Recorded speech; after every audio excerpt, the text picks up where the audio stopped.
Wetongolami, wetongolami, wetongolami nilawulele, wetongolami nilawulele, wetongolami, wetongolami, wetongolami nilawulele, wetongolami nilawulele.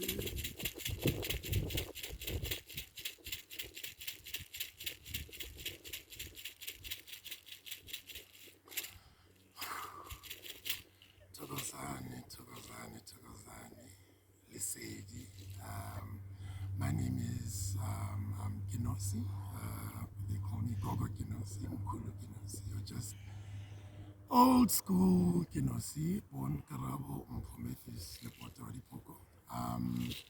And Takalani. I hope you guys are good wherever you are. I hope you're breathing. I hope you're still able to take in the oxygen and get out the carbon dioxide and perform the ever-present cycle of life and living. Because at the very simple, basic, primal level of thinking about life, really, it is breathing in and breathing out, breathing in and breathing out. For as long as you are able to do that, in our conceptual understanding of life, we say you are alive. So I hope at this very moment, you can just appreciate the fact that you are still meeting the minimum requirements of living, which is to breathe in and out, and breathe in and out without ceasing. Because the minute that stops, then we say, our death has befallen you. That which we call life and spirit has left your existence. This is an introduction to what Kenosi Meditation is about. Just a quick, if I can give you a quick background into how I've come to get to this point. So when I was very young, I became a born-again Christian, and I was given the idea that the God that we pray is the God that delivers, that gives you everything that you wanted, or that gives you everything that you ask. In supplication, however way that you do it. And I started developing a prayer life. I started asking that God things. Pray, pray, pray, pray. Angry, pray. Sad, pray, pray, pray, pray, pray, pray, pray. And my life unfolded, my life unfolded, my life unfolded. And then I got to a space of when I started meditating, and I started over time with my meditation life, I think a year or maybe let me say it was 2 years, into 2 years of meditating regularly. I got to have a beautiful realization, awareness of my prayer life for the longest time. I had a moment. I think time has still stopped for me. So forgive me if I speak like that. I think time stopped. Time stopped for me a couple of years ago, because I started appreciating my past and how it has evolved into where I am right now, and understanding, at least from my level of understanding, the not just the how, but the why it unfolded in such a manner. And that has given me quite a more robust and deep appreciation of life and living, and really just living. So I got to see, like I said, when I was at church, you pray, God delivers, right? But then I started looking at my prayer life, and I started looking at the things that I prayed for. And then this is the things that I spend time in my laziness, right? When we say we are daydreaming, the things I was daydreaming about, and the things that I was daydreaming and practicing and playing with them, and whatever the case is, right? From as young as I was playing with my little sister, things, put them in little books, and then playing imagination, the game of imagination. right through to the time when I was in my early teens, 11, 12, and I think that's the time when actually we just started moving in with my mom. And I started playing quite a bit with my mind. At some point, I wanted to be a fashion designer because I was watching The Bold and the Beautiful. So I wanted to be like Rich, the Forsters. And I started drawing and I started getting into drawing and sketching. And my mother being, I don't know, I always think that I'm blessed to have a mother who's been so intelligent. I asked her because I wanted material for me to draw on. So old files that work, them no longer work, and they've scratched out, details, whatever. She would bring me those files because on the other side they'll be very clean. And I started sketching and I started sketching. So in my moment of solitude and silence, I looked at the things that God delivered, and I realized God has always delivered without fail in my mind the things that I have set down and I have imagined and I have played with in my mind for the longest time, to a point where I practice those kind of things. From wanting to be in advertising when I was in grade 10, my teacher, Mr. Wacey, had always been, I think, an amazing instructor and teacher, and I draw quite a lot of inspiration from him because he was my English teacher, but he taught English in such a most applicable way. We had advertising campaigns that we needed to do and that kind of thing. And that got my creativity into thinking, and I wanted to be in advertising. And remember, there was also Generations, the Moroccas. And all of those things that I played with as a child in my moments of time, I realized in my 20s I lived them. I lived the things that I spent creating in my mind when I was in my teens. In my 20s, I lived them, and I lived them so simply but so explosively because it just became a life that was just unfolding. Right? So now this is where we are. For me, that's when I started meditating. I started realizing that as human beings, we have the ability, really, truly speaking, to co-create the life that we want with that which we call God or divinity, whatever it is. Right? We have the innate ability to do that, right? But a lot of us are incapable or don't know the tools of how to do that, of how to live and co-create the life that we want with divinity, with God, and through our connection with nature. So when I was getting older, I realized, hey, sometimes I spend a lot of time praying to God and, hey, this is what I want, this is what I want, this is what I want.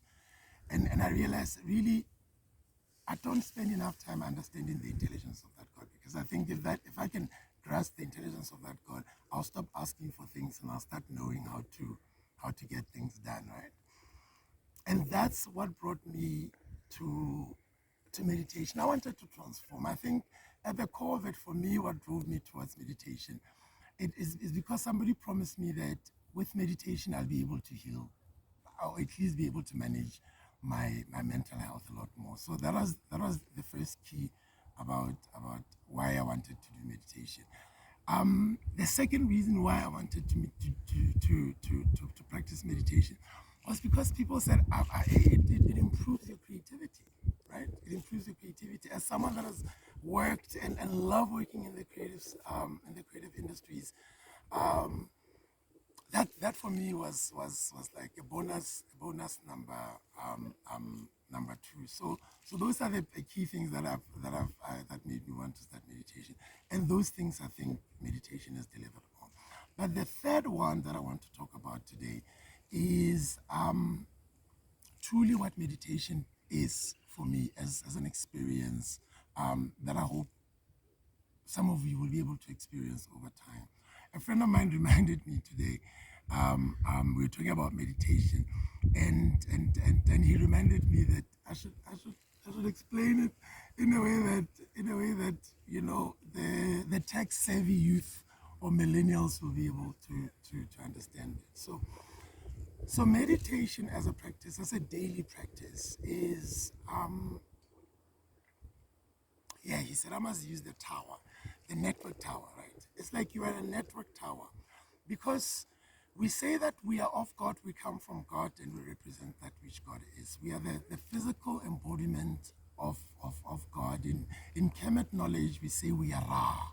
We are the son of God, the manifestation of God, right?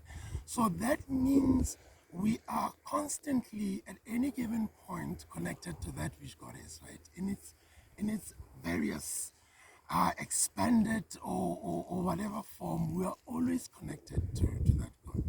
Meditation as a practice is a practice of being like the telephone tower, right?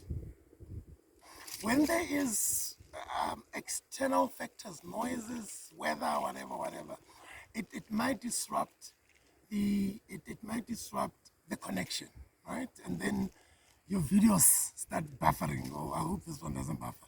So your videos start buffering, and it's frustrating because, like you don't want to watch something in there and it buffers, right?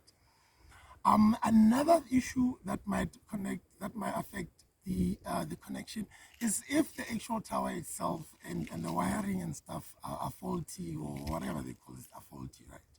Meditation is getting your wiring right, so that your network can always and constantly be connected to that which you call life, and that which you call God, and that which we call higher intelligence, right? For in my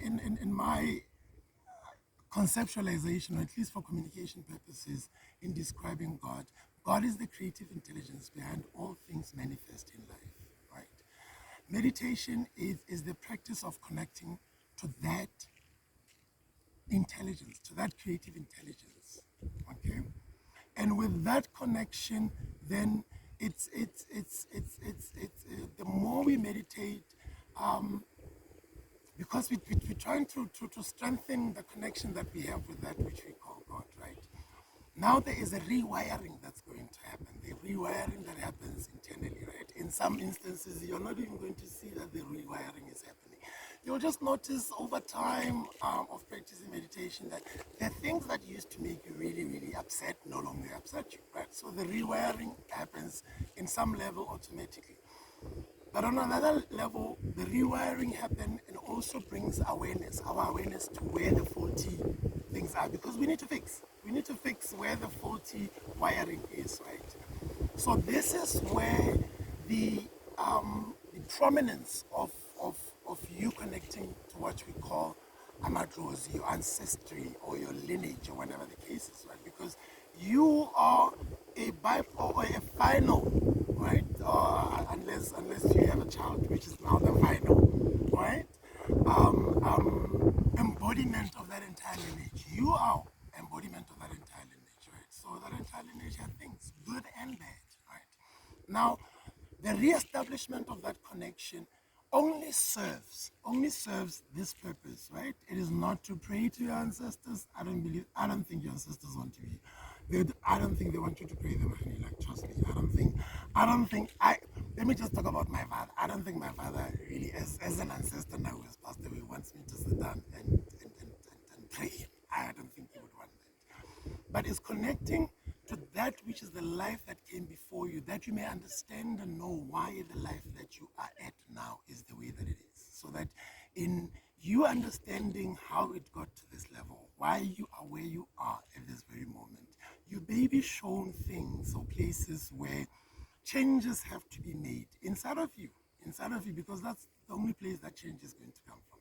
The ancestors come in our dreams in various forms that we may experience, as many people have said before, only to show us to places where we need to heal things, right? Where we need to heal things, solve things, and then when you've solved and healed the things, you get shown where life is going.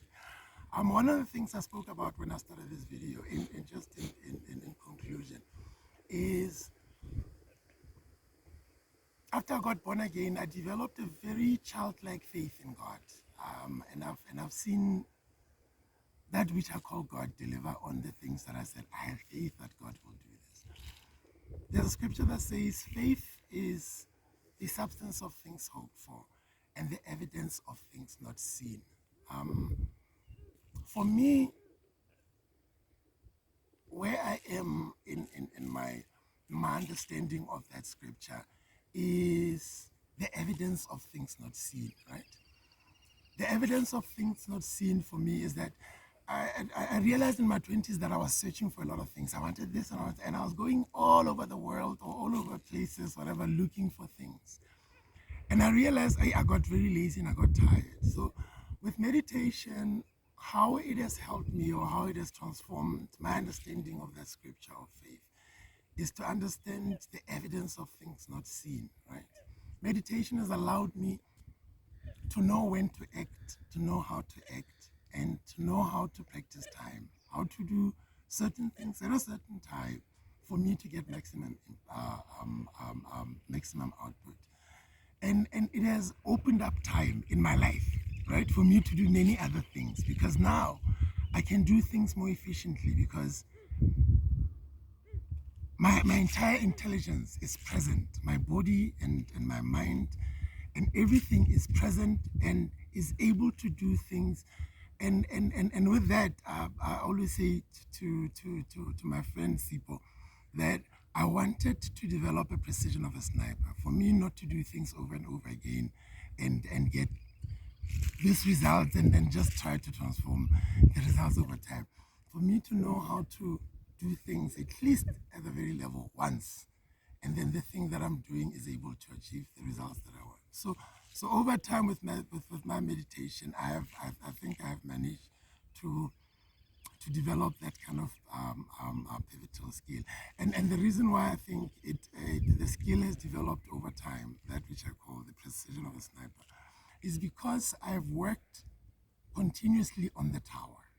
My job for the last 5 years of my life or last 6 years of my life have been dedicated to working on the tower because I realized that life has a way of unfolding. Life has a way of presenting its gifts to us. Life has a way of turning out either beautiful or ugly. But how it turns out is always directly proportional to how the tower is standing in proportion to the entire connectivity. This is what meditation is about. This is what Kenosi meditation is about. It's about integrating our entire experience of life into the present so that we may fully grasp the complexity of it and be able to experience the simplicity of its fullness. And I hope you guys will be able to join me for the Kenosi meditation. And I will share a lot of things, some tricks on how we can make this tower work, how we can hack this matrix and be able to, at command, create the life that we want. Takalani, Takalani, and may you be happy in God's love. Amen.